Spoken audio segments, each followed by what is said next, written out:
আচ্ছা, আচ্ছা। আসছে এখন? দেখা যাচ্ছে এখন স্ক্রিনে? জি স্যার। ওকে। Thank you. আমরা আরেকটা এক্সারসাইজ আজকে খুব দ্রুত হয়তো শেষ করার চেষ্টা করব। তোমাদের ধৈর্য কামনা করছি আমি। পেশেন্স একটু চাচ্ছি। দেখো আমাদের যে ৩ নাম্বার এক্সারসাইজটা আমাদের এর পরেরটা যেটা আছে প্রিপারেশন অফ এ কোয়েশ্চেনিয়ার। আ যেহেতু আমরা ডাটা কালেকশন এর জন্য আমাদের সোশ্যাল সায়েন্স এর ক্ষেত্রে যেকোনো সার্ভে করার ক্ষেত্রে আমরা কোয়েশ্চেনিয়ারটা খুব আ রেগুলারলি ব্যবহার করে থাকি। তো আমাদের এই কোর্সে তোমাদের 3-1 এর যে কোর্স, এখানে কিন্তু একটা ড্রাফট কোয়েশ্চেনিয়ার প্রিপারেশন থাকবে, একটা অ্যাসাইনমেন্ট থাকবে এবং এই কোয়েশ্চেনিয়ারটা প্রিপেয়ার করার পরে এই কোয়েশ্চেনিয়ারটা ব্যবহার করে আ তোমরা কিন্তু ডেটা কালেক্ট করতে হবে তোমাদেরকে। হ্যাঁ? তো আজকে আমরা থিওরিটিক্যাল বিষয়টা দেখব এবং হয়তো তোমাদের একটা আমি একটা অ্যাসাইনমেন্ট দিয়েও দেব। একটা ড্রাফট কোয়েশ্চেনিয়ার তোমরা প্রিপেয়ার করবা। তারপরে হয়তো ফিজিক্যালি তোমরা ক্যাম্পাসে আসলে হয়তো আমরা তথ্য সংগ্রহ করার জন্য তোমাদেরকে নিয়ে যাব বা এমন যদি হয় যে তোমাদের যদি এখন সম্ভব হয়, আমি যদি কোয়েশ্চেনিয়ারটা ফাইনাল করে দেই, সেক্ষেত্রে তোমরা যে যেখানে আছো ওখান থেকেই তোমরা কৃষকদের কাছে গিয়ে তোমরা ডাটাটা কালেক্ট করে নিয়ে আসবে। দেখা যাক সেটা। It depends on the situation. তো ১ম এই যদি আমি বলি যে আজকের ক্লাসের যে আউটলাইন আগের মতোই।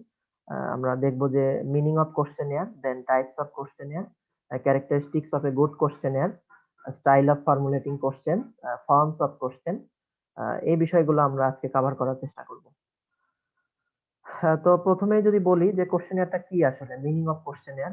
এটা আমরা আগেই বলেছি আমাদের প্রিভিয়াস যে এক্সারসাইজ যে এটা একটা data collecting forms or instrument যেটা ব্যবহার করে আমরা ডাটা কালেক্ট করতে পারি।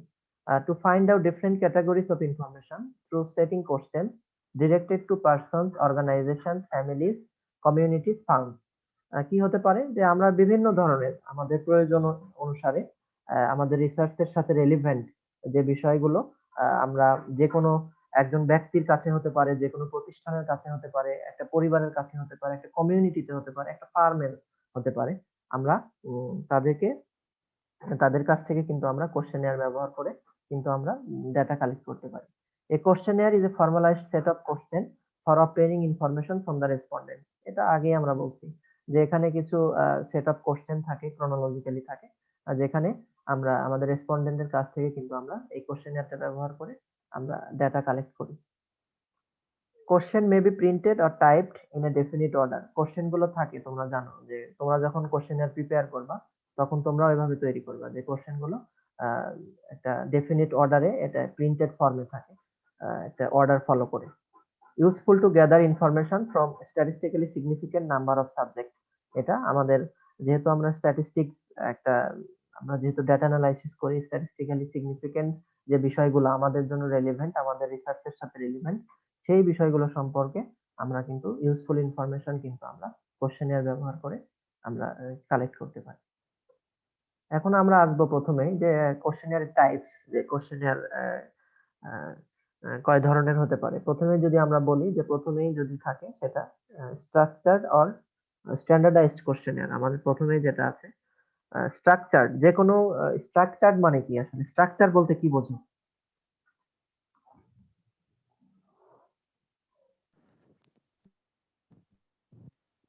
যেটার একটা যেটার একটা গঠন থাকবে, একটা কাঠামো থাকবে, তাই না? আ সেটাকে কিন্তু আমরা বলি স্ট্রাকচারড। তো স্ট্রাকচারড কোয়েশ্চেন এর ক্ষেত্রেও ঠিক তাই। যে এটার কিছু ক্যারেক্টারিস্টিক্স দেখো, এটা ডেফিনিট হবে, কংক্রিট হবে এব এবং প্রিডিটারমাইন্ড কোয়েশ্চেন থাকবে।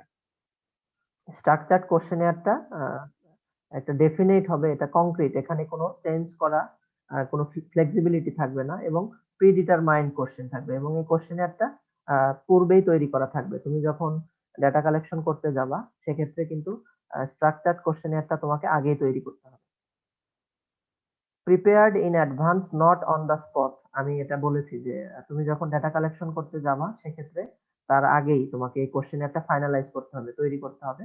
তুমি স্পটে গিয়ে তুমি যখন ডাটা কালেকশন করবা সেই স্পটে গিয়ে কিন্তু তুমি এই কোশ্চেনারটা তৈরি করতে পারবা না। পার্মানেন্ট ইন নেচার, যেহেতু এখানে কোনো সংযোজন বিয়োজন এডিশন ডিলিশনের সুযোগ নেই সেক্ষেত্রে কিন্তু এটা permanent. Every respondent get the same set of question. তোমার রেসপন্ডেন্ট যে কয়জন থাকবে, নাম্বার অফ রেসপন্ডেন্ট যত থাকবে, তারা সবাই সেম সেট অফ কোশ্চেন, একই ধরনের কোশ্চেন পাবে। এখানে তাদের মধ্যে একটা ইউনিফর্মিটি থাকবে। Question can be both open and close form. Question গুলো কি থাকবে? ফর্মস অফ কোশ্চেন আমরা একটু পরে পড়াবো। সেক্ষেত্রে স্ট্রাকচার বা স্ট্যান্ডার্ডাইজড কোশ্চেনিয়ারে ওপেন এবং ক্লোজড দুইটা ফর্মের কোশ্চেনই থাকতে পারে। এরপরেরটা হলো সেমি স্ট্রাকচার্ড বা ওপেন এন্ডেড।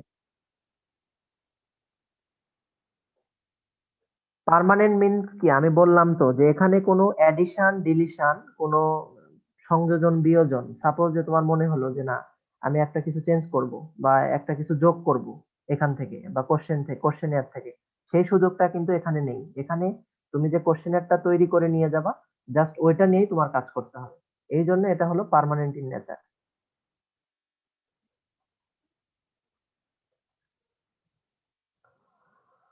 এবার দেখো সেমি স্ট্রাকচার্ড আর ওপেন এন্ডেড। আগেরটা ছিল ক্লোজ এন্ডেড, এবার হলো open ended. Definite subject matter areas with some question prepared in advance. এখানে একটা সাবজেক্ট ম্যাটার এরিয়া থাকবে, যে তুমি কোন বিষয়ে তুমি ডাটা কালেকশন করতে যাবা বা কোশ্চেনিয়ারটা তোমার কোন টপিক নিয়ে। সাপোজ যে এটা হতে পারে ভার্টিক্যাল ফার্মিং, এটা হতে পারে প্রিসিশন ফার্মিং, যে কোনো একটা টপিক। হ্যাঁ, বা ফ্লোরিকালচার হতে পারে। একটা ডেফিনিট সাবজেক্ট ম্যাটার থাকবে, এর সাথে কিছু কোশ্চেন, সবগুলো না, হয়তো ড্রাফট কিছু কোশ্চেন হয়তো ইন অ্যাডভান্স তৈরি করা থাকতে পারে, তৈরি করা থাকবে। enumerator has the freedom to arrange and phrase the question during data collection. Data collector যিনি বা এনুমিরেটর যিনি, তার সেই স্বাধীনতাটা থাকবে, তার সেই ফ্লেক্সিবিলিটিটা থাকবে, এই যে কোশ্চেন গুলো এগুলোকে রিঅ্যারেঞ্জ করা, প্যারাফ্রেজিং করা, রিফ্রেজিং করা। যখন উনি ডেটা কালেকশন করবেন তখন কিন্তু তার এই ফ্রিডমটুকু থাকবে। উনি তার প্রয়োজন অনুযায়ী, তার রিসার্চের প্রয়োজন অনুযায়ী, তার নিজের মতামত অনুযায়ী কিন্তু উনি সেটা কিন্তু করতে পারবেন, প্যারাফ্রেজিং করতে পারবেন, অ্যাডিশন ডিলিশন করতে পারবেন। ফ্লেক্সিবল ইন নেচার, আগেই বলেছি যে এটা একটু ফ্লেক্সিবল হয়ে থাকে, যেহেতু এখানে এনুমিনেটর বা ডাটা কালেক্টরের সেই স্বাধীনতাটুকু থাকে। Questions are only in open form. আমরা দেখেছি যে স্ট্রাকচার্ড কোশ্চেনিয়ারে কোশ্চেন গুলো কিন্তু কি থাকে, বোথ ওপেন অ্যান্ড ক্লোজ দুইটা ফর্মেই থাকে। But in case of semi structured questionnaire, questions are only in open form, no close form questions in semi structured questionnaire. Example of semi structured questionnaire, দেখো এখানে কিছু এক্সাম্পল দেওয়া আছে, যে এখানে শুধু কি থাকে, ওপেন এন্ডেড কোশ্চেন থাকে। How do you maintain your livelihood? আমরা যদি বলি যে এটা একটা আমাদের কোশ্চেনিয়ারে যদি কোশ্চেন হয়, স্টেটমেন্ট হয়, সেক্ষেত্রে কিন্তু এটার অ্যান্সারটা কিন্তু ওপেন এন্ডেড। আমরা এখানে কোনো কিছু ফিক্স করে দেইনি যে হ্যাঁ এই চারটার মধ্যে অপশন দিয়ে যে আপনাকে একটা এর মধ্যেই বেছে নিতে হবে আপনার অ্যান্সারটা। এখানে কিন্তু যিনি রেসপন্ডেন্ট উনি ওনার নিজের মতো করে, উনি যেভাবে বুঝবেন কথাটা, সেন্টেন্সটা, উনি কিন্তু অ্যান্সারটা দিবেন। Please mention the source of your own income from farm and non farm sector. আপনার ফার্ম এবং নন ফার্ম, কৃষিজ এবং কৃষিকাজের বাহিরে যে ইনকামের সোর্স, অকৃষি খাত যেটা আমরা বলি, এটা মেনশন করতে বলা হয়েছে। How do you earn from this sources? আপনি এই সোর্স গুলো থেকে, আপনার আয়ের উৎসগুলো থেকে কিভাবে আপনি ইনকাম করে থাকেন। Please mention your initiative nature that you have taken so far in order to increase your family income. আপনি আপনার পারিবারিক যে ইনকাম সেটা বৃদ্ধি করার জন্য এ পর্যন্ত আপনি কি ধরনের পদক্ষেপ গ্রহণ করেছেন সেটা আমাদেরকে বলুন। এটা হলো সেমি স্ট্রাকচার্ড কোশ্চেনের কিছু এক্সাম্পল, যেখানে শুধুমাত্র ওপেন এন্ডেড কোশ্চেন থাকে।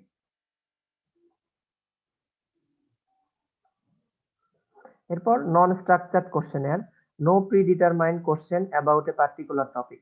এখানে একটা পার্টিকুলার টপিক থাকবে, একটা বিষয় থাকবে, কিন্তু প্রিডিটারমাইন্ড কোনো কোশ্চেন এখানে সেট আপ করা থাকবে না। Interviewers don't know what question is necessary.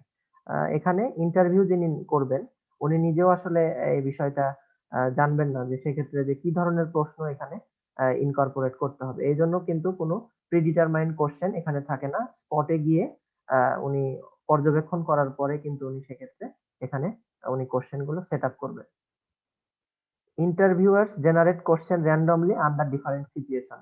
Interviewer তার পরিস্থিতি অনুযায়ী, প্রয়োজন অনুযায়ী উনি বিভিন্ন সিচুয়েশনে উনি কিন্তু কোশ্চেন গুলো জেনারেট করবেন, র্যান্ডমলি জেনারেট করবেন, তৈরি করবেন। It is useful when the interviewers are unfamiliar with the background of the subjects or incident. এটা কখন ব্যবহার করা যেতে পারে? যখন একজন ইন্টারভিউয়ার, যাকে দিয়ে তুমি ইন্টারভিউ করাবা, সাপোজ যে কোনো সাবজেক্ট বা টপিক নিয়ে যার নলেজ লেভেলটা বা ব্যাকগ্রাউন্ড সম্পর্কে যার নলেজ লেভেলটা কিন্তু খুব কম বা নেই বললেই চলে, ওই সাবজেক্টটা সম্পর্কে যার জানা নেই, এই ধরনের ক্ষেত্রে, সেই ক্ষেত্রে কিন্তু আমরা নন স্ট্রাকচার্ড কোশ্চেনের ব্যবহার করে কিন্তু আমরা ডাটা কালেক্ট করতে পারি। এরপর যদি আমরা আসি ক্যারেক্টারিস্টিক্স অফ এ গুড কোশ্চেনার। একটু দাঁড়াও, আমি তোমাদের মনে হয় একটা স্লাইড মিসিং হয়েছে।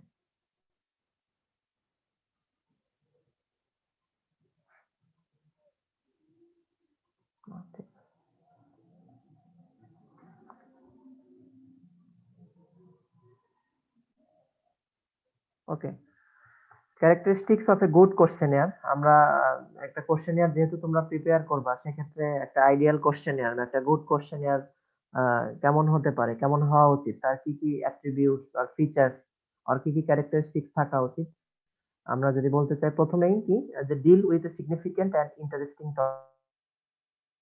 টপিক।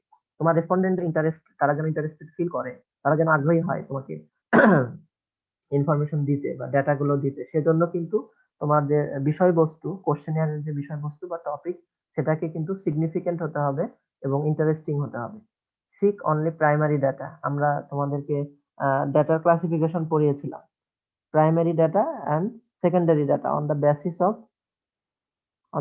অফ কিসের উপর ভিত্তি করে ক্লাসিফিকেশন, একটু বলো। On the basis of source, yes. সোর্সের উপর ভিত্তি করে আমরা ডাটাগুলোকে দুই ভাগে ভাগ করতে পারি, একটা প্রাইমারি ডাটা, সেকেন্ডারি ডাটা। আচ্ছা, আমাদের সাথে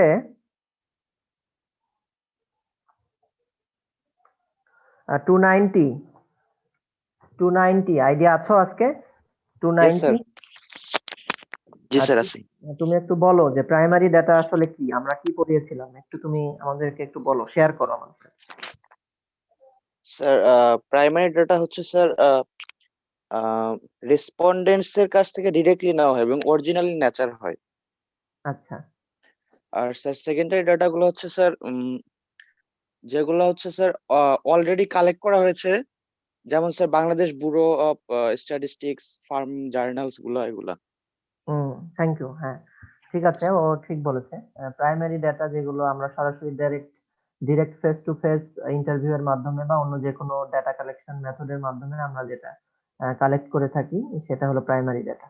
তো এই কোশ্চেনিয়ারটা যখন আমরা ব্যবহার করবো ইনস্ট্রুমেন্ট, সেক্ষেত্রে কিন্তু আমরা শুধুমাত্র প্রাইমারি ডাটা কালেক্ট করার জন্য ব্যবহার করব। দেন অ্যাজ শর্ট অ্যাজ পসিবল, আমি আগেও বলেছি যে কোশ্চেনিয়ারটা খুব শর্ট, ব্রিফ হতে হবে যতটা সম্ভব, লেন্দি হওয়া যাবে না। যদি লেন্দি হয়, খুব বেশি লং হয় কোশ্চেনিয়ারটা, সেক্ষেত্রে কিন্তু তোমার রেসপন্ডেন্ট যারা, তারা কিন্তু কোঅপারেট নাও করতে পারে, তারা বোর ফিল করতে পারে, যেহেতু একটা টাইম কনস্ট্রেইন থাকে, তাদের উম, মনোযোগের বিষয় থাকে, সেক্ষেত্রে কিন্তু সেটা কমে যেতে পারে। Attractive in appearance and clearly printed, providing adequate space for recording answers. এটা দেখতে যেন সুন্দর হয়, নিট অ্যান্ড ক্লিন হয়, এবং যে প্রিন্টেড ফর্মটা, এটা যেন খুব সুন্দরভাবে ইজিলি ভিজিবল হয়, এবং প্রপার স্পেস যেন থাকে, যে তুমি যে কোশ্চেন গুলো ইন্টারভিউয়ার বা যিনি ডাটা কালেক্ট করবেন, উনি যেন এটা নোট ডাউন করতে পারে, এজন্য কিন্তু প্রপার স্পেস থাকতে হবে, অ্যাডিকুয়েট স্পেস থাকতে হবে। Question should B consistent with the objectives. যে কোনো একটা স্টাডি, যে কোনো একটা রিসার্চের পূর্বে তার কিন্তু কিছু অবজেক্টিভস থাকে, অবজেক্টিভস এর সাথে মিল রেখে, কনসিস্টেন্সি রেখে কিন্তু কোশ্চেন গুলো তোমাকে সেট আপ করতে হবে। সিম্পল ওয়ার্ডিং, ওয়ার্ডিংটা তোমার সেন্টেন্স মেকিং এবং ওয়ার্ডিং, এটা খুব সিম্পল হতে হবে, খুব সহজ ভাষায় আহ, এই কোশ্চেন গুলো তৈরি করতে হবে। Question should be clear and complete. Question গুলো কোনো অস্পষ্টতা থাকা যাবে না, এবং কমপ্লিট হতে হবে। ইনকমপ্লিট কোনো সেন্টেন্স, ইনকমপ্লিট কোনো কোশ্চেন কিন্তু থাকা যাবে না। যে বিষয়গুলো সম্পর্কে অস্পষ্টতা থাকে, দুর্বোধ্যতা থাকে, যেটা সহজে বোঝা যায় না, এরকম কোনো বিষয় কিন্তু কোশ্চেনিয়ার, এরকম কোনো ওয়ার্ড, এরকম কোনো সেন্টেন্স কোশ্চেনিয়ারের মধ্যে রাখা যাবে না। Question should be arranged systematically. কোশ্চেনটাকে তোমার প্রপারলি একটা ক্রোনোলজিক্যাল ওয়েতে একটা সিস্টেমেটিক অর্ডার ফলো করে কিন্তু কোশ্চেনটাকে অ্যারেঞ্জ করতে হবে। Avoiding annoying and embarrassing question, যে কোনো ধরনের, যে কোনো মানুষকে, যে কোনো পার্সনকে অ্যানয় মানে বিরক্ত করা, তাকে এম্বারাস ফিল করা, এরকম ধরনের কোনো কোশ্চেন কিন্তু কোশ্চেনিয়ারে রাখা যাবে না। Arranging question in a good psychological order. Question, তোমার কোশ্চেনিয়ারে যে কোশ্চেন গুলো থাকবে, লিস্ট অফ কোশ্চেন, এটা কিন্তু একটা প্রপার সাইকোলজিক্যাল অর্ডার ফলো করে কিন্তু কোশ্চেন গুলো অ্যারেঞ্জ করতে হবে। These are the characteristics of a good questionnaire.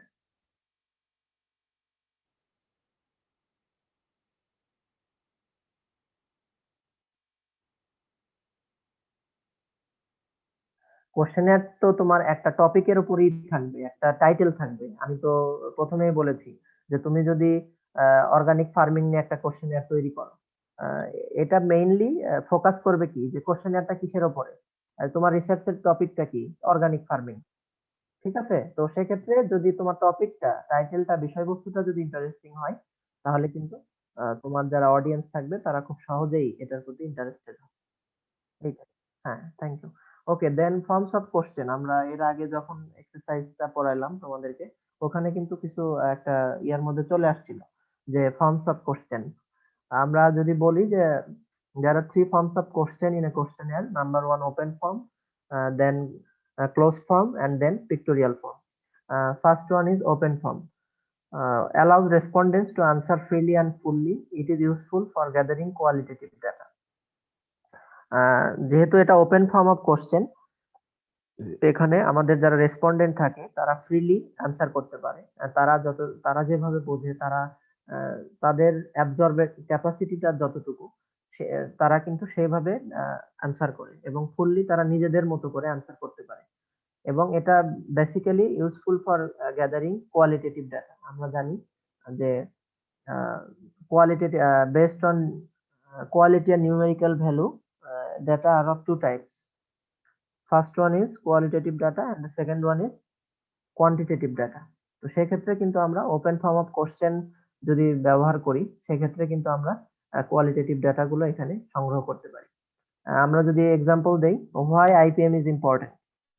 যে একজন কৃষককে যদি বলি যে সমন্বিত বালাই দমন ব্যবস্থাপনা আপনি কেন মনে করছেন যে এটা গুরুত্বপূর্ণ, সে কিন্তু তার মতো করে এখানে বলবে যে হ্যাঁ, আমি এই কারণে, স্পেসিফিক এই রিজনে আমি মনে করি যে হ্যাঁ, আইপিএম টা ইম্পর্টেন্ট, যে কেমিক্যাল পেস্টিসাইড, ইনসেক্টিসাইডের তুলনায় এটা বেটার।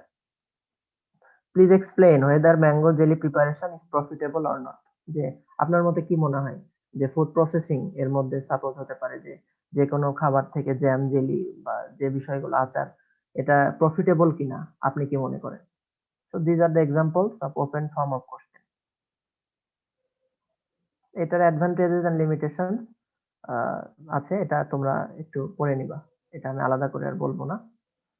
দেন ক্লোজ ফর্ম, এখানে বোঝাই যাচ্ছে যে এখানে সেই ফ্রিডমটা থাকবে না রেসপন্ডেন্টের, যে সে নিজের মতো করে অ্যান্সার দিতে পারবে। এখানে বলা আছে, দেখো, allow respondent to choose answer from limited list by marking yes or no, checks or circles. এখানে রেসপন্ডেন্টকে আমরা কিছু চয়েস দিয়ে দেব, সেটা আইদার ইয়েস অর নো হতে পারে, অথবা সার্কেল হতে পারে, চেক লিস্ট হতে পারে। সেখান থেকে সে তার যে আনসারটা সেটা কিন্তু সে চুজ করবে। For example, did you receive any training on homestead gardening? আপনি কি হোমস্টেড গার্ডেনিং এর উপরে কোনো প্রশিক্ষণ গ্রহণ করেছেন? Either yes or no. দেখো, এই দুইটার মধ্যে সে যে কোনো একটা চুজ করবে। Please tell me your level of formal education. আপনার শিক্ষাগত যোগ্যতা সম্পর্কে বলুন। সাপোজ এখানে যে অপশন গুলো আছে এর মধ্যে থেকে তার সাথে যেটা সামঞ্জস্যপূর্ণ সেটা সে চুজ করবে, either by putting tick marks or by blocking the circles. So these are the examples of closed form of questions.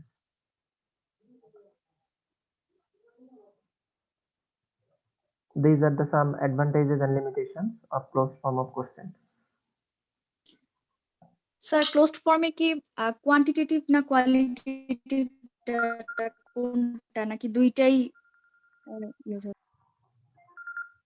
আমি তোমার কথাটা বুঝতে পারিনি কমপ্লিটলি। স্যার ক্লোজড ফর্মে কি কোয়ান্টিটেটিভ ডাটা এবং কোয়ালিটেটিভ ডাটা দুইটাই কালেক্ট করা পসিবল হচ্ছে? ক্লোজড ফর্ম অফ কোশ্চেনে? জি স্যার, কোয়ান্টিটেটিভ ডাটা কি কালেক্ট করা পসিবল হচ্ছে? হ্যাঁ, এই যে এটা তো কোয়ান্টিটেটিভ। এই যে দেখো, তুমি যখন please tell me your level of education, suppose সে যদি বলে হ্যাঁ আমি প্রাইমারি লেভেল পাস করেছি, সাপোজ যে ক্লাস 5 পাস করেছি, সেক্ষেত্রে তো আমরা এটা কোয়ান্টিটি মেজার করলাম, যে তার শিক্ষাগত যোগ্যতা ক্লাস 5 সংখ্যা দিয়ে মেজার করছি। সেক্ষেত্রে আমরা এখানে কোয়ান্টিটেটিভ ডাটাও মেজার করতে পারবো। এবং এটাতে দেখো যে ইয়েস নো দিয়ে আমরা যেটা দেখলাম যে হ্যাঁ any training on homestead gardening, either yes or no, সেক্ষেত্রে আমরা দুইটাই করতে পারবো। জি sir. Okay, and then pictorial form. This is a special form of question. Uh, this is usually used for special cases, in case of children, illiterate persons, or physically or mentally disabled people. সেক্ষেত্রে কিন্তু আমরা pictorial form of question গুলো ব্যবহার করতে পারি। Pictorial form of question is a type of question with rather than written statements, and directions may be given orally. তোমরা দেখতে পাচ্ছ, দেখা যাচ্ছে কি ছবি প্রপারলি ক্লিয়ারলি দেখা যায়? আচ্ছা, এখানে দুইটা পোস্টারের মতো আছে। এখানে পিক্টোরিয়াল ফর্মে কিছু ড্রয়িংস আর ফটোগ্রাফস আছে, এবং এখানে রিটেন স্টেটমেন্ট থাকে না আগের কোশ্চেন গুলোর মতো, যে ওপেন ফর্ম বা ক্লোজ ফর্ম অফ কোশ্চেনে যেমন কোশ্চেনটা দেওয়া থাকে কিসে, একটা সেন্টেন্সে দেওয়া থাকে, রিটেন স্টেটমেন্ট আকারে দেওয়া থাকে। কিন্তু এখানে কোশ্চেনটা দেওয়া থাকে কিছু পিক্টোরিয়াল ভিউ এর মাধ্যমে, কিছু ড্রয়িংস অথবা কিছু ফটোগ্রাফস এর মাধ্যমে, এবং তাদেরকে ওরালি মৌখিকভাবে ডিরেকশন দেওয়া হয় যে তারা কিভাবে কোশ্চেনটা ফিল আপ করবে। এবং বেসিক্যালি এটা ব্যবহার করা হয় স্পেশাল কেসে, যদি তুমি শিশুদের, ছোট বাচ্চাদের কাছ থেকে ডাটা কালেক্ট করতে চাও, ইলিটারেট পার্সনদের কাছ থেকে নিতে চাও, বা খুব বেশি বয়স্ক বৃদ্ধ মানুষ বা ডিসেবল পিপল তাদের কাছ থেকে যদি নিতে চাও, সেক্ষেত্রে তুমি পিক্টোরিয়াল ফর্ম অফ কোশ্চেন ব্যবহার করতে পারো। আর এটা বেসিক্যালি হাইলি ইউজ করা হয়, এটা হলো পিআরএ মেথডে, পার্টিসিপেটরি রুরাল অ্যাপ্রাইজাল। সেক্ষেত্রে ইলিটারেট কৃষকদের কাছ থেকে তথ্য নেওয়ার জন্য পিক্টোরিয়াল ফর্ম অফ কোশ্চেন ব্যবহার করা হতে পারে। তোমরা সোশ্যাল ম্যাপিং, ভেন ডায়াগ্রাম এই বিষয়গুলো শুনেছো? Social mapping, G sir. these are the PRA tools, some of the PRA tools, social mapping, Venn diagram. এটা এটা পড়বা, এটা এখন জাস্ট নামটা বললাম, এটা আমাদের কোর্সে আছে, 3-1 এ আছে বা 4-1 এ মেবি, বলবো ইন ফিউচারে আরো কোনো এক ক্লাসে বলবো, ঠিক আছে? তো আমরা pictorial form of question basically আমরা পিআরএ টুলস হিসেবে আমরা ব্যবহার করতে পারি, পার্টিসিপেটরি রুরাল অ্যাপ্রাইজাল। পিআর এর ফুল ফর্ম যদি বলি যে participatory rural appraisal. Advantages and limitation, যেহেতু এটা স্পেশাল কেস, স্পেশাল পারপাসে ব্যবহার করা হয়, তাদের জন্য এটা সুইটেবল, বাট এটা আদার্স যে পিপল, নর্মাল পিপল, তাদের জন্য কিন্তু এটা সুইটেবল না। এবং এই ডাটাগুলো difficult to compare, code, tabulate and analyse. যেহেতু এই ডাটাগুলো পিক্টোরিয়াল ফর্মে থাকে, সেক্ষেত্রে কিন্তু এগুলোকে কম্প্যারিজন করা, কোডিং করা, টেবুলেটেড করা, অ্যানালাইজ করা, এটা কিন্তু কোয়াইট ডিফিকাল্ট। ওকে, এরপর আমাদের মনে হয় আজকের লাস্ট টপিক, এটা খুবই ইম্পর্টেন্ট টপিক, একটু কমপ্লিকেটেড, তোমাদেরকে একটু মনোযোগ সহকারে একটু শুনতে হবে। স্টাইল অফ ফর্মুলেটিং কোশ্চেন, বা আমরা যদি বলি যে common errors or mistakes in formulating question, দুই ফর্মে আসতে পারে। এই কোশ্চেনটা কিন্তু পরীক্ষায় মাঝে মধ্যে আসবে, ক্লাস টেস্টে আসতে পারে, ফাইনাল পরীক্ষা আসতে পারে, তোমার ভাইবা বোর্ডে জিজ্ঞাসা করতে পারে। আমার কথা কি শুনতে পাচ্ছ তোমরা? বাপ্পি আছো নাকি ঘুমাচ্ছ? বাপ্পি, আসি স্যার। আমার কথা শুনতে পাও? জি স্যার, শুনতেছি। হ্যাঁ, মেহেদি, মেহেদি আছো? জি স্যার আসি। কি করতেছো, খাওয়া দাওয়া করতেছো নাকি? না স্যার, লিখতেছি স্যার। আচ্ছা, ওকে। তো এই কোশ্চেনটা কিন্তু খুব ইম্পর্টেন্ট পরীক্ষার জন্য, এবং ফিউচারের জন্য দরকার। যখন যে কোনো রিসার্চের জন্য কোশ্চেনিয়ার ফর্ম করবা আর তৈরি করবা, এই বিষয়গুলো মাথায় রাখতে হবে, এগুলো জানতে হবে। তো প্রথমেই হলো যে প্রথম যে ভুলটা হয়ে থাকে আমাদের কোশ্চেনিয়ারের কোশ্চেন ফরমেশনে, সেটা হলো ডাবল ব্যারেল কোশ্চেন। ডাবল ব্যারেলড, এটাকে আমরা আসলে কি বুঝি এই কথাটা দিয়ে? এ double barrel question is one when two ambiguous questions sound like one question. Double barrel means একটা কোশ্চেনে একই সাথে যখন দুইটা অস্পষ্ট বিষয়, অ্যাম্বিগুয়াস, দুইটা আলাদা বিষয় থাকবে, এবং দেখে মনে হবে যে না একটাই কোশ্চেন, কিন্তু সেখানে দুইটা বিষয় নিয়ে একই সাথে কথা বলা হবে, সেক্ষেত্রে কিন্তু আমরা সেটাকে বলবো double barrel question. Don't ask a subject which may have a double meaning in a single question at the same time. এমন কোনো বিষয় এক কোশ্চেনের মধ্যে রাখা যাবে না, নিয়ে আসা যাবে না, যেটা দুই ডাবল মিনিং থাকে। একটা সিঙ্গেল কোশ্চেনে ডাবল মিনিং থাকে এরকম কোনো বিষয় কিন্তু তোমার কোশ্চেনের মধ্যে রাখা যাবে না। যদি আমি এক্সাম্পল দেই, for example, do you think that students should have more classes about genetics and plant breeding? Suppose যে আমরা যদি বলি যে তুমি কি মনে করো, যদি কোনো স্টুডেন্টকে আমরা জিজ্ঞাসা করি যে জেনেটিক্স এবং প্ল্যান্ট ব্রিডিং এর ক্লাস কি বেশি থাকা উচিত, হয়তো কেউ এখানে কি বলবে যে হ্যাঁ থাকা উচিত, কেউ বলবে যে না কোনোটা জেনেটিক্স এর থাকা উচিত, বা কি বলে প্ল্যান্ট প্যাথোলজির থাকা উচিত। মানে এটা কিন্তু একই সাথে দুইটা টপিক নিয়ে এখানে কথা বলা হচ্ছে, দুইটা বিষয় নিয়ে কথা বলা হচ্ছে একই কোশ্চেনে। তো এটা কিন্তু একটা এরর। একটা কোশ্চেনে একসাথে একের অধিক কোনো টপিক, কোনো বিষয় নিয়ে কথা বলা যাবে না। তো সেক্ষেত্রে আমরা যে এররটা বলবো সেটা হলো, এরর যদি কোনো কোশ্চেনে থাকে সেটাকে আমরা বলবো double barrel question.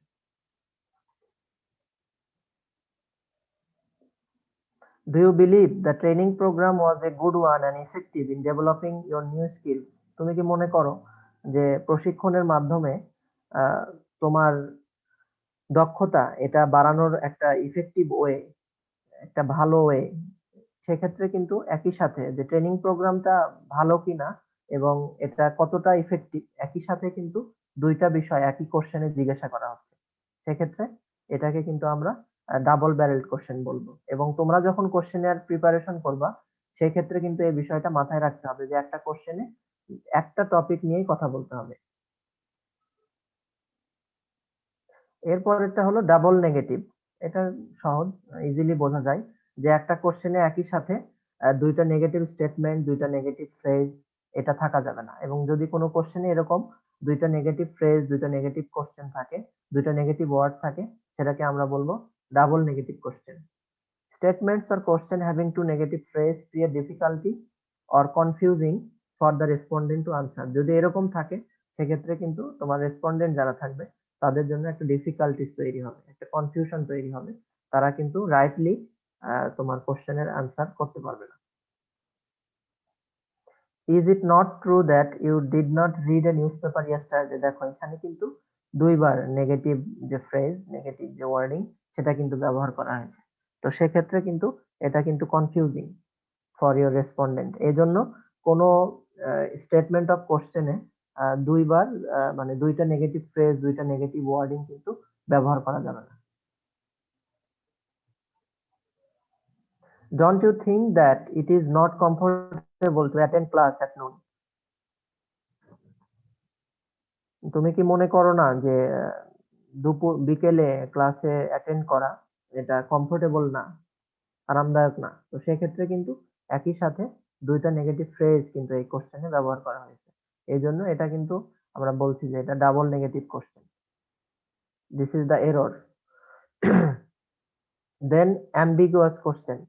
When the question has multiple interpretation and results in widely different answers depending on which is chosen is called ambiguous question. Ambiguous questionটা কি? যেটার মাল্টিপল ইন্টারপ্রিটেশন, যেটার ব্যাখ্যা একাধিক ব্যাখ্যা থাকবে এবং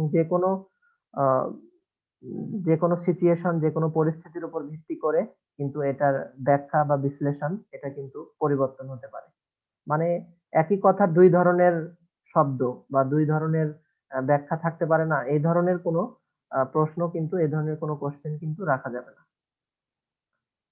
কনফিউজিং কোনো টপিক, যেমন do you think that GMO crops, GMO means genetically modified organisms, are safe and nutritious for humankind?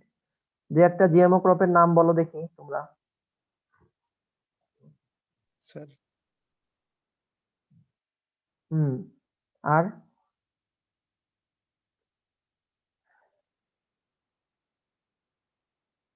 হুম, এখন কিন্তু তোমরা জানো যে ওয়ার্ল্ড ওয়াইড বিভিন্ন ধরনের জিএমও ক্রপ কিন্তু ইন্ট্রোডিউস করা হচ্ছে। স্যার ভুট্টা আলফা আলফা এদের হ্যাঁ, ক্ষেত্রে হ্যাঁ, তো হ্যাঁ। হয় স্যার। বিশেষ করে বাউকুল ডেভেলপড কান্ট্রিতে বাউকুল কু জিএমও ক্রপ। হবে না স্যার? বাউকুল জিএমও ক্রপ না। জিএমও ক্রপ মিন্স যেটা জেনেটিক্যালি মডিফাইড হবে। হ্যাঁ, তোমরা এই যে জেনেটিক্স যখন লেভেল 4 এ পড়বা তখন মনে হয় পড়বা এটা। হ্যাঁ, সেক্ষেত্রে বেসিক্যালি তোমার ওয়ার্ল্ড ওয়াইড যেটাতে করা হচ্ছে ব্রিনজালে, যেটা এগ প্ল্যান্ট বলা হয় ওয়ার্ল্ড ওয়াইড, ব্রিনজালে করা হচ্ছে, কর্ন মানে ভুট্টাতে করা হচ্ছে, হুইটে করা হচ্ছে। হ্যাঁ, এই ধরনের যে আমাদের স্ট্যাপল ফুড গুলো ওয়ার্ল্ড ওয়াইড, যেহেতু world population R increasing, but এই জিএমও ক্রপ গুলোর কিন্তু সাইড ইফেক্ট আছে, তোমরা জানো কিনা? যে বিটি ব্রিনজাল বা এই ধরনের যে আদার্স যে ক্রপ গুলো আছে এগুলো কন্ট্রোভার্সিয়াল কিন্তু। যে হ্যাঁ, যারা নিয়ে আসতেছে এগুলো, যে দেশগুলো বা যে রিসার্চ অর্গানাইজেশন গুলো, তারা হয়তো বলছে যে না এটার কোনো সাইড ইফেক্ট নাই, এটা সেফ অ্যান্ড নিউট্রিশাস, বাট এখনো কিন্তু এটা প্রুফ না, সাইন্টিফিক্যালি এটা কিন্তু প্রুফ না যে আসলে এটার কোনো সাইড ইফেক্ট আছে কিনা। যেমন এই যে ধরো কোভিড-19 এর যে আমাদের ভ্যাকসিন আসছে, হ্যাঁ, এটা যদিও ট্রায়াল দেওয়া হয়েছে অনেকবার, ক্লিনিক্যাল ট্রায়ালের যে স্টেজ গুলো সেগুলা ওভারকাম করার পরে কিন্তু এটা বাজারজাত করা হচ্ছে, নিয়ে আসা হচ্ছে, বাট তারপরেও কিন্তু অনেক সময় দেখা যাচ্ছে যে অনেক কান্ট্রিতে এটার কিন্তু সাইড ইফেক্ট দেখা দিচ্ছে। হ্যাঁ, এটা হয়তো যে ব্যক্তি নিচ্ছে তার হয়তো ইমিউন সিস্টেম বা তার হয়তো আরো অনেক ফিজিক্যাল কমপ্লেক্সিটি থাকতে পারে, বাট তারপরেও কিন্তু এটা নিয়ে কন্ট্রোভার্সি আছে। তো এই ধরনের যে বিষয়গুলো আহ, যেগুলোর মাল্টিপল ইন্টারপ্রিটেশন থাকে এবং সিচুয়েশনের উপর ভিত্তি করে যেটার ব্যাখ্যা বিশ্লেষণ এটা ভ্যারি করতে পারে, এই বিষয়গুলোকে কিন্তু অ্যাম্বিগুয়াস কোশ্চেন বলা যায়, এবং এই ধরনের কোশ্চেন কিন্তু তোমার কোশ্চেনিয়ারে কিন্তু রাখা যাবে না। এরপরে leading question, the form of question which is that shouldn't indicate a preferred or correct answer by mentioning one particular item in the question. এটা এমন এক ধরনের কোশ্চেন যেটাতে তুমি কোশ্চেনের অ্যান্সার দেওয়ার জন্য যে কোনো একটা পার্টিকুলার আইটেম যেটার অ্যান্সার দিয়ে তুমি কোশ্চেনের অ্যান্সারিংটা ফুলফিল পূর্ণাঙ্গভাবে অ্যান্সার দিতে পারবা না, সেটা হলো আমরা বলি যে leading question. For example, do you think that it is necessary to apply manure in your rice field? তুমি কি মনে করো যে আহ, তোমার ধানের জমিতে আহ, জৈব সার প্রয়োগ করা জরুরি কিনা? সেক্ষেত্রে কিন্তু তোমাকে যে কোনো একটা বিষয় যদি তুমি বলো হ্যাঁ আমি মনে করি, ওকে, সেটাকে কিন্তু তোমার পূর্ণাঙ্গ কোশ্চেনের অ্যান্সারটা হলো না, টোটাল কমপ্লিট অ্যান্সার হলো না কোশ্চেনের। তুমি যদি মনে করো যে নেসেসারি, তাহলে কেন মনে করো? হ্যাঁ, এই বলা হয়েছে do you think that it is necessary to apply manure in rice field, মানে যে কোনো একটা পার্টিকুলার আইটেমের আনসার দিয়ে তুমি টোটাল যে কোশ্চেন এটার কমপ্লিটলি আনসার দিতে পারবা না, সেক্ষেত্রে কিন্তু এটাকে আমরা বলবো leading question. Would you agree that the government policies on agriculture are unfair? যদি তুমি যদি এটার সাথে এগ্রি করো, শুধু এগ্রি করলেই হবে না, তাহলে তোমাকে বলতে হবে যে হ্যাঁ কেন আনফেয়ার। আর যদি তুমি ডিসএগ্রি করো যে না আমি এগ্রি করি না, সেক্ষেত্রে কিন্তু তোমাকে তার পেছনে লজিক দিতে হবে, তার রিজন, বিহাইন্ড দ্য রিজন, পেছনে কি কি কারণ আছে যে জন্য তুমি মনে করছো যে হ্যাঁ আমি এটার সাথে দ্বিমত পোষণ করছি বা আমি এটার সাথে একমত পোষণ করছি।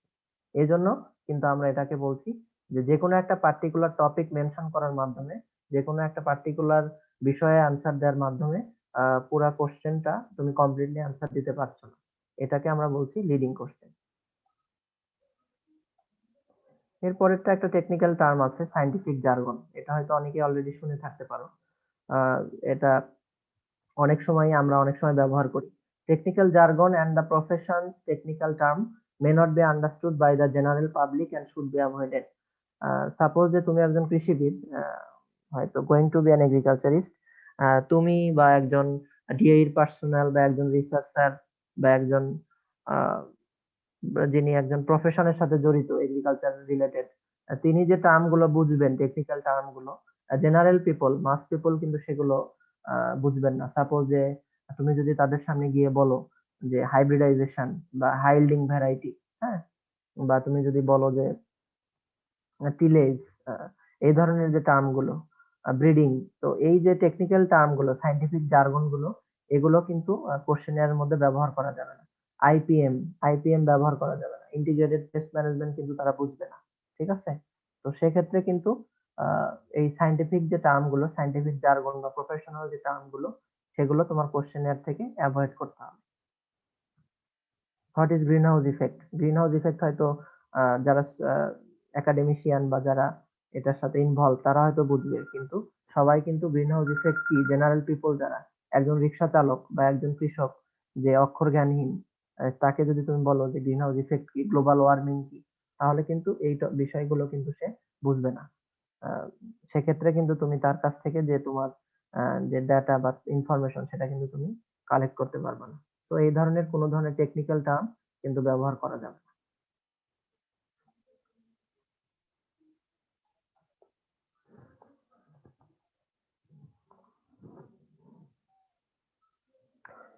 দেন লাস্ট ওয়ান, সেন্সিটিভ টপিকস। দেখো এখানে যেটা বলছে, it is good to avoid emotive, annoying or embarrassing words in formulating question usually connected with কোন কোন বিষয়। এটা রিলিজিয়ন হতে পারে, পলিটিক্স হতে পারে, সেক্স এর বিষয় হতে পারে, মানির বিষয় হতে পারে, ভাইসের বিষয় হতে পারে। এই ধরনের যে বিষয়গুলো, সেক্ষেত্রে কিন্তু স্ট্রাটা হতে পারে, সোশ্যাল স্ট্র্যাটিফিকেশন, এই বিষয়গুলো কিন্তু তোমার কোশ্চেনের মধ্যে যতটা সম্ভব তোমাকে অ্যাভয়েড করতে হবে। কারণ এই বিষয়গুলো অনেক সময় এম্বারাসিং একটা সিচুয়েশন, এটা অ্যানোয়িং একটা সিচুয়েশন কিন্তু ক্রিয়েট করতে পারে তোমার যারা রেসপন্ডেন্ট তাদের ক্ষেত্রে। সাপোজ যে তুমি যদি কাউকে জিজ্ঞাসা করো যে why do involve with politics, for example, আর একজনকে বলতে পারো যে হ্যাঁ, যে সাপোজ যে কোনো ধর্ম বিশ্বাস করে না, তাকে যদি তুমি ওই রিলেটেড কোনো কোশ্চেন করো, এটা কিন্তু তার জন্য অ্যানোয়িং বা এই ধরনের কোশ্চেন গুলোকে কোশ্চেনের মধ্যে অ্যাভয়েড করতে হবে। Do you ever get drunk, suppose যে আর একটা অ্যানোয়িং বা এম্বারাসিং কোশ্চেন হতে পারে, যে যদি তুমি কাউকে সেটা জিজ্ঞাসা করো, আর কেউ যদি ড্রিঙ্কস করে।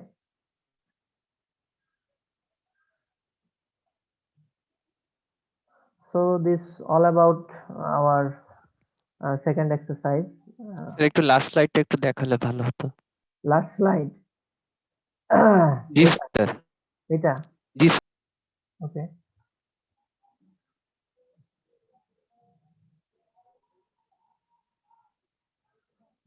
Thank you sir. ওকে, আমার মনে হয় আমরা শেষ দিকে চলে আসছি ক্লাসে। তোমাদের একটা কোশ্চেনের, একটা ড্রাফট কোশ্চেনের তৈরি করতে হবে। ফর এক্সাম্পল, আমি একটা টাইটেল এখানে দেওয়ার চেষ্টা করেছি, দেখো, যে প্রিপেয়ার এ কোশ্চেনের on challenges faced by the vegetable farmers on organic farming practices in a selected area of Bangladesh. হ্যাঁ, এটা অবশ্যই তোমরা যেহেতু কৃষকদের কাছ থেকে তথ্য নিবে, অবশ্যই তোমাদের তৈরি করবা কিসে?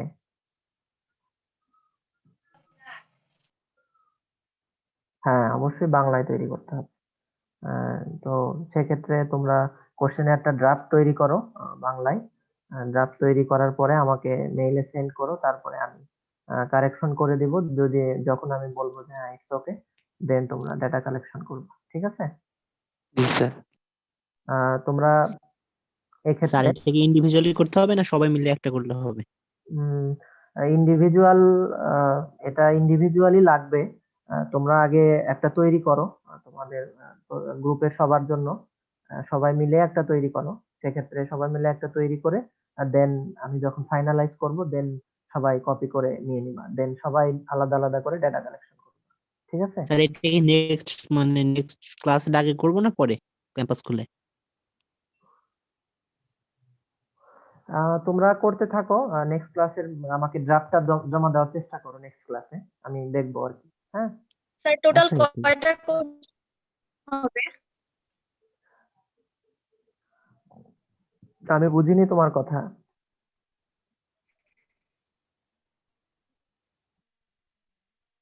স্যার টোটাল কয়টা কোশ্চেন হবে? হ্যাঁ, আমি তোমাদেরকে একটু ধারণা দিয়েছিলাম যে এখানে একটা কোশ্চেনিয়ারে দুই ধরনের ভেরিয়েবল থাকবে। একটা হলো ইন্ডিপেন্ডেন্ট ভেরিয়েবল, যেটা আমরা বলছি যে তুমি যে কৃষকের কাছ থেকে তথ্য নিবা, সেই কৃষকের তুমি ক্যারেক্টারিস্টিক্স প্রোফাইল স্টাডি করতে হবে প্রথমে। এই জন্য তার নাম, তার শিক্ষাগত যোগ্যতা, তার বয়স, তার ফ্যামিলি মেম্বার, তার ফার্ম সাইজ, হ্যাঁ, এই যে বিষয়গুলো এগুলো থাকবে। ধরো এই ধরনের ক্যারেক্টার থাকবে 8টা, 7টা বা 8টা। এরপরে তোমার যে ফোকাস ভেরিয়েবল আমাদের, যেটা এখানে বলো যে আমাদের ফোকাস ভেরিয়েবল কোনটা, আমাদের মেইন যে ফোকাস সেটা কোনটা? অর্গানিক ফার্মিং এর সাথে চ্যালেঞ্জেস, আমরা যদি বলি যে চ্যালেঞ্জেস অফ অর্গানিক ফার্মিং, এইটা হলো তোমার আমাদের ফোকাস ভেরিয়েবল। তো এটা থাকবে আমাদের সব শেষের ভেরিয়েবল হিসাবে। তার আগে আমি যেগুলো বললাম যে কৃষকের নাম, তারপরে তার বয়স, তার শিক্ষাগত যোগ্যতা, তার পরিবারের সদস্য সংখ্যা, তার ফার্ম সাইজ, হ্যাঁ, annual income, extension, media contact. আমি তোমাদের যে জিআর আছে, আমি ওর কাছে একটা কোশ্চেনের একটা কপি, সফট কপি আমি পাঠিয়ে দিব, ঠিক আছে? ড্রাফট ইন্ডিভিজুয়ালি করো, ইন্ডিভিজুয়ালি করো, করে মোটামুটি সবারটা একসাথে করে একটা সুন্দর একটা রেডি করে আমাকে দিবা আর কি, ঠিক আছে? সবগুলো সবারটা নিয়ে, যেহেতু তোমরা এখন একসাথে নেই, তো সেক্ষেত্রে সবারটা নিয়ে একটা আইডিয়াল, মানে সব ঠিকঠাক করে আমাকে দিবা, আমি ওটা দেখে তারপরে কারেকশন করে দিব, ঠিক আছে? স্যার টপিক থেকে কয়টা কোশ্চেনের কথা বললেন শুনতে পারি নাই। টপিক থেকে না অ্যাকচুয়ালি বাপ্পি, টপিক হলো যে তুমি চ্যালেঞ্জ যখন মেজার করবা, হ্যাঁ, যে অর্গানিক ফার্মিং এর ক্ষেত্রে কি কি চ্যালেঞ্জ সে ব্যবহার ধরো ফেস করছে, যে প্রথম চ্যালেঞ্জ হতে পারে ফর এক্সাম্পল যে ল্যাক অফ ট্রেনিং ফ্যাসিলিটিস, যে তার আহ, প্রশিক্ষণের অপ্রতুলতা। তারপরে হতে পারে যে ল্যাক অফ ক্যাপিটাল, যে অর্থের সংকট, হ্যাঁ। এই ধরনের যে সমস্যাগুলো, এরকম চ্যালেঞ্জ দিয়ে তোমরা 10টা বা 12টা, মানে তোমাদের উপর এটা ডিপেন্ড করবে তোমরা কতগুলো কোশ্চেন সেট করতে পারো এই চ্যালেঞ্জ মেজার করার জন্য, ঠিক আছে? জি স্যার, বুঝতে পারছি। আর চ্যালেঞ্জটা মেজার করতে হবে অবশ্যই একটা স্কেল ব্যবহার করে। আমরা সবসময় আহ, যে কোনো চ্যালেঞ্জ বা যে কোনো কারো অ্যাটিটিউড, পারসেপশন, এই ধরনের যে বিষয়গুলো, আমরা এটা একটা স্কেল ব্যবহার করি সোশ্যাল সায়েন্সের ক্ষেত্রে।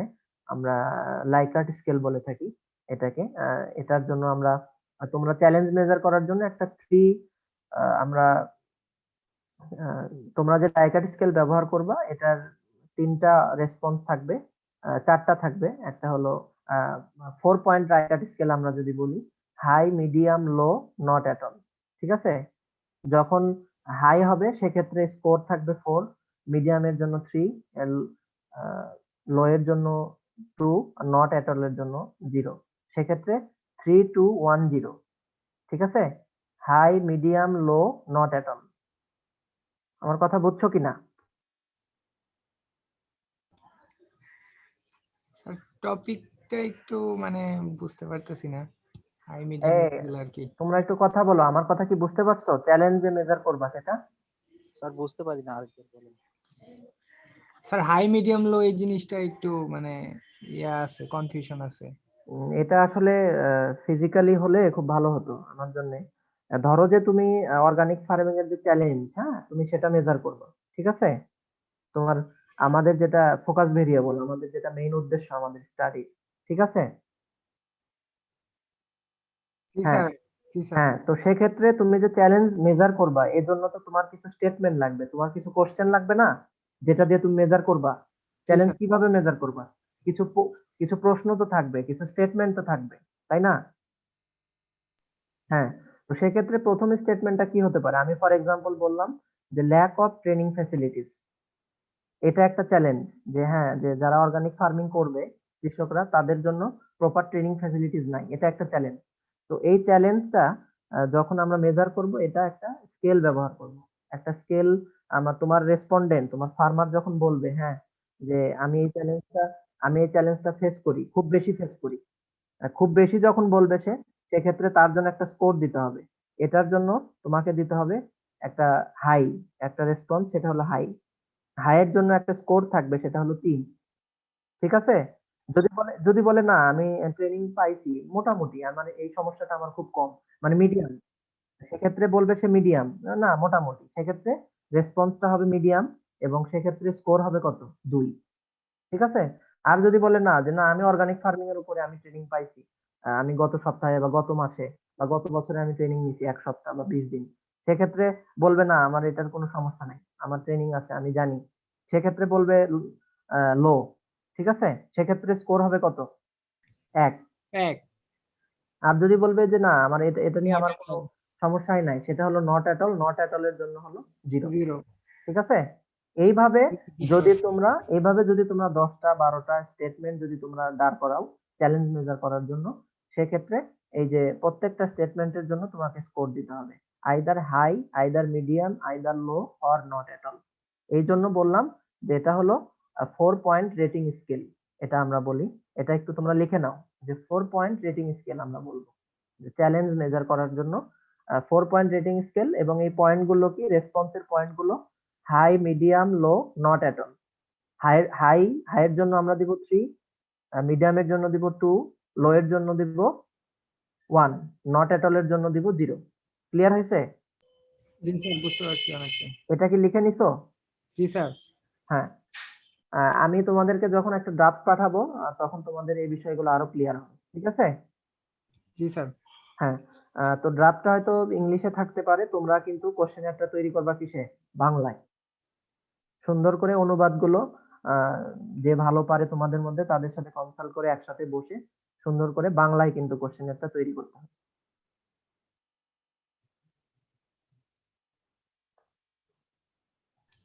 স্যার ড্রাফটের সেম কোশ্চেন গুলাই আমরা ইউজ করতে পারবো তো, তাই না? ড্রাফটের সেম কোশ্চেন না, তোমরা ভেরিয়েবল গুলো সেম ইউজ করতে পারো। ফর এক্সাম্পল যে হ্যাঁ এজ, এজ একটা variable, please mention your age. হ্যাঁ, এটাকে তোমাকে বাংলায় করতে হবে যে অনুগ্রহ করে আপনার বয়স বলুন। হ্যাঁ, এটা তুমি বাংলায় লিখবা।